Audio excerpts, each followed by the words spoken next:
Pergunta que eu havia feito para você, Eduardo Boechat, no bloco anterior, era em relação ao discurso do Trump ontem, que movimentou o mercado, fez com que os juros subissem, o dólar subisse no mundo inteiro, e um discurso bem protecionista. O que a gente pode imaginar daqui para frente com o discurso e até mesmo a eleição americana? O Trump é um cara conhecido, cara, né? A gente... Bom dia, né? Não sei se o pessoal conseguiu escutar eu falando bom dia aqui antes Agora sim. Na primeira tentativa de fala minha. Bom dia para todo mundo. Eduardo Boechat, só para te avisar que hoje, só para te avisar que é aniversário do Chico hoje, dá os parabéns já, hein? Pô, Chico, mais uma. Pô, feliz aniversário, Chico. Vamos com tudo, cara. Muita saúde, muita alegria. Vamos para mais uma volta, né? Vamos dar mais uma volta em torno do sol aí, se Deus quiser. Prazer, viu, Eduardo? Muito obrigado pelo carinho e a atenção. Valeu, querido. Mais um. Mas sobre o Trump é retórica. Todo mundo sabe quem é o Trump, o que ele fala, como já foi o mandato dele anterior. É tudo barulho de eleição, né, Marco? Tudo barulho de eleição, já estamos acostumados. Já deveríamos estar acostumados, né? Enfim, segue o jogo, cara. Segue o jogo. O mercado gosta de polemizar alguma coisa para tentar ter algum ganho de curto prazo, alguma volatilidade de curto prazo, mas daí a pouco o negócio volta para onde deveria ir. Só falando um pouquinho, continuando falando de eleição nos Estados Unidos, Edu, a diferença para o Trump, que está à frente da Kamala Harris, são de 2%. Uma diferença pequena, a gente já viu lá, até mesmo na própria eleição do Trump, quando ele foi eleito em cima da Hillary Clinton, a virada que teve nas urnas ali na hora do voto. Mas ambos os candidatos estão com um discurso mais voltado para uma inflação, mais inflacionário. Poxa, mas a gente está vivendo um momento nos Estados Unidos que o mercado necessita de um corte e menos inflação. Independente aí do Trump, dos discursos de ambos, né? A verdade é que os dois estão com essa fala e a ideia que o mercado tem, principalmente lá nos Estados Unidos, é essa possível aí, inflação, essa continuidade da inflação nos Estados Unidos. Até quando isso vai e quanto isso é prejudicial ao mercado? O sistema político vive de gastar dinheiro, né? Aqui é assim, lá também, o mundo inteiro é assim. Político vive de gastar dinheiro público, né? E lá não é diferente, né? O discurso é, pô, vamos dar educação, vamos dar saúde, vamos dar isso, vamos dar aquilo, né? Vamos cortar impostos para o empresário. Enfim, é sempre a benesse, né? Para vários grupos ali. Distribuição de benesses. Essa é a campanha política, não só aqui, como lá fora também. Acho que uma coisa é uma coisa, outra coisa é outra coisa. Uma coisa é o discurso e outra coisa é o que dá para ser implementado depois que acaba, né, depois que a vida real começa, né? Então acho que muita coisa que está sendo falada na eleição acaba sendo perdida ao longo do tempo. Eu mesmo tenho tentado ver muito pouco debate político. Essa eleição agora no Brasil, eu assisti a zero debate político. É um cara dando cadeirada no outro, aí o outro cara... enfim, pô, é terrível. O nível dos políticos é muito ruim, é muito fraco. Você não contrataria nenhum desses políticos para trabalhar na tua empresa, né, para ser presidente da tua empresa, mas você é obrigado a votar neles para ser prefeito, para ser presidente da república, para ser governador. Você não contrataria praticamente nenhum deles. E nos Estados Unidos não é muito longe disso, né? Nos Estados Unidos também, o político vive de retórica, vive de se comunicar com a maior quantidade de pessoas possível. Acho que o fenômeno do Bolsonaro no Brasil é muito disso, né? Do Bolsonaro e do Lula são dois caras que são dois fenômenos de popularidade por conta de conseguir conversar com o maior número de pessoas, né? Enfim, campanha política é isso, é sobre retórica, é sobre quem bate mais forte na mesa, e aí depois a gente vê o que realmente acontece. Quer dizer, depois, aqui no Brasil a gente meio que já sabia que o governo do PT, por exemplo, sairia desse jeito, né? O PT nunca foi um partido que foi reconhecido por ser o austero dos austeros, né? Vai gastar dinheiro público, essa é a ideia deles, tá no plano do partido, tá no plano de governo, estava escrito lá, enfim, não tem como escapar disso, disso depois que entra. Mas o fato, a eleição, as declarações ali durante a eleição, eu não acompanho muito não me faz muito... Né, não me faz muito preço na minha cabeça, não. Eu confesso para vocês aqui que eu não assisti nenhum debate na Prefeitura de São Paulo. E aproveitando que está falando um pouco em relação à Prefeitura de São Paulo, eu quero colocar lenha na fogueira aqui com os meus convidados, com os meus amigos de bancada. A gente vai ter um segundo turno aqui no Brasil, em São Paulo, entre o candidato Boulos e o atual prefeito Ricardo Nunes. Pergunta é o seguinte, o que vocês acham, hein? O eleitor do Marçal, que ficou em terceiro lugar, quem que ele votaria? Vai migrar para quem? Porque o da Tabata, de uma certa forma, a gente pode entender que votaria no Guilherme Boulos. Mas e o do Marçal? Esse deve fazer toda a diferença.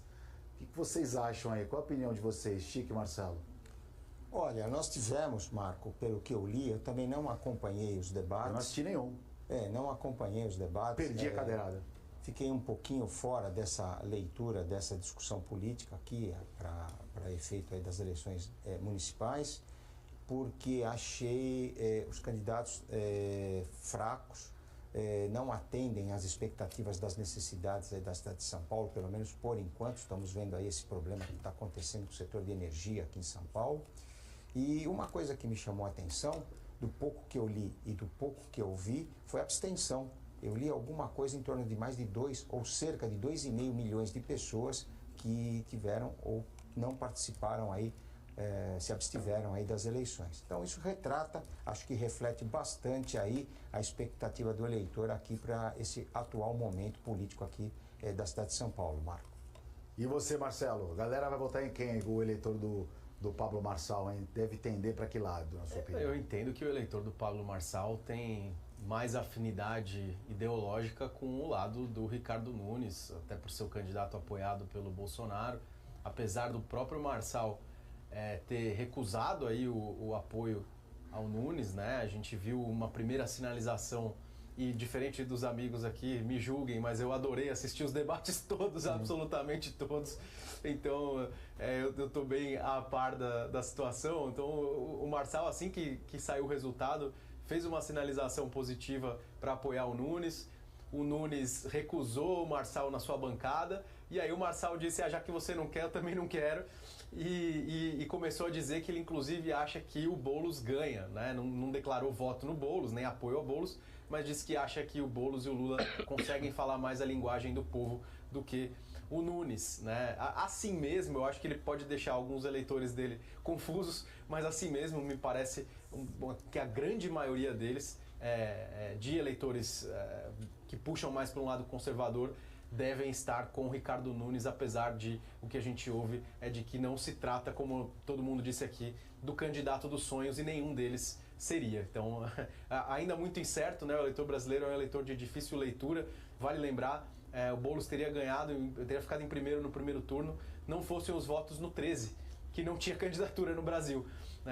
Se esses votos 13 tivessem ido para os 50, Boulos teria passado em primeiro. Então, assim, é realmente difícil de ler com a abstenção que o Chico trouxe, com esse voto perdido aí, ou de protesto em outros números, mas parece mais claro o cenário de que Ricardo Nunes leva a maioria dos votos dos eleitores de Pablo Marçal. Marco? Eu confesso que eu queria dar voz ao telespectador para poder falar cada um sua opinião aqui. No mínimo seria interessante. Eduardo Boechat, hoje o presidente Lula se encontra com principais banqueiros aí do Brasil, então para falar sobre a taxação dos super ricos e também sobre as bets. Podemos tirar algo positivo? O BETS também está preocupando, principalmente o Banco Central, com o endividamento das famílias. A gente está com tempo curto aqui, então eu queria que você respondesse aí em 3 minutinhos, por favor.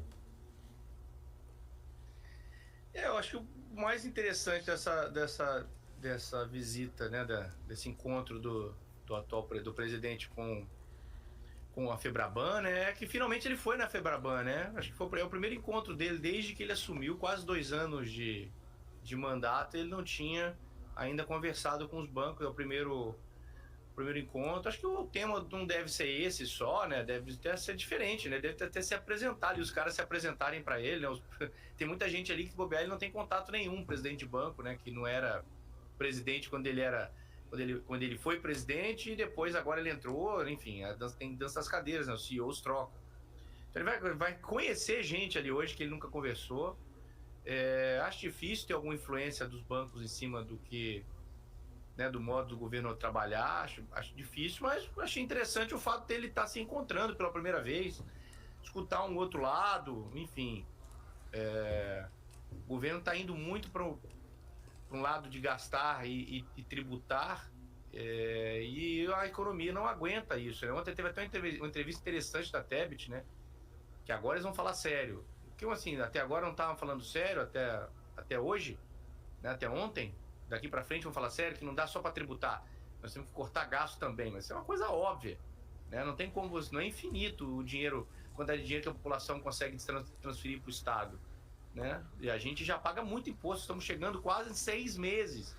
A população brasileira trabalha quase 6 meses para o Estado, para a gente ter serviço público zero praticamente, né? O nível de serviço público é muito baixo, não temos educação de qualidade, não temos saúde de qualidade, não temos nada, né? A população à margem, mas paga por isso, né? A população paga por isso.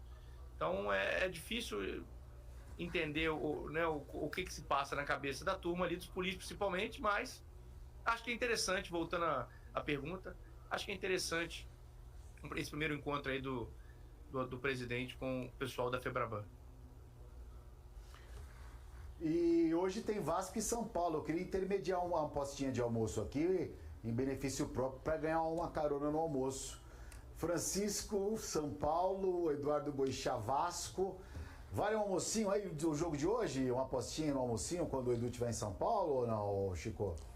Vale sim, mas vale mais o convite ao Boechat quando ele vier a São Paulo, a honra e o prazer de tê-lo aí numa companhia de um almoço. Será muito bom, muito bacana.